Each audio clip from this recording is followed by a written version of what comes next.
Taste the Daily.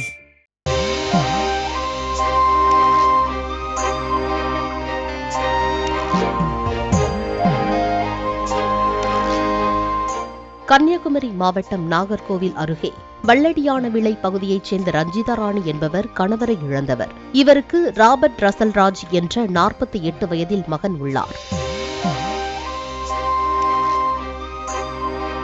இவர் சில ஆண்டுகளாக வெளிநாட்டில் வேலை பார்த்து வந்துள்ளார். அப்போது புது வீடு ஒன்றை கட்டியுள்ளார். தற்போது தாயாரின் உடல்நிலை பாதிக்கப்பட்டதால் தனது வீட்டை 18 லட்சத்திற்கு விற்று சிகிச்சை செய்து வந்துள்ளார்.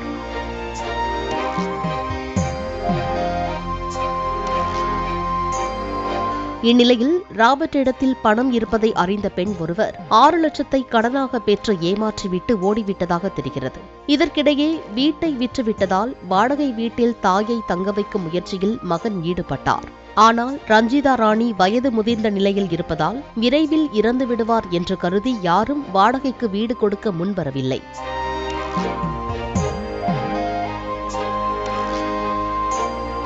இதையடுத்து மேலசங்கரன்குழி ஊராட்சிக்குட்பட்ட சடையால்புதூர் மேல்நிலை நீர்த்தேக்க தொட்டியின் கீழ் தனது தாயை வைத்து ராபர்ட் ரசல் ராஜ் பராமரித்து வருகிறார். இந்த சம்பவம் அந்த பகுதியில் சோகத்தை ஏற்படுத்தியுள்ளது.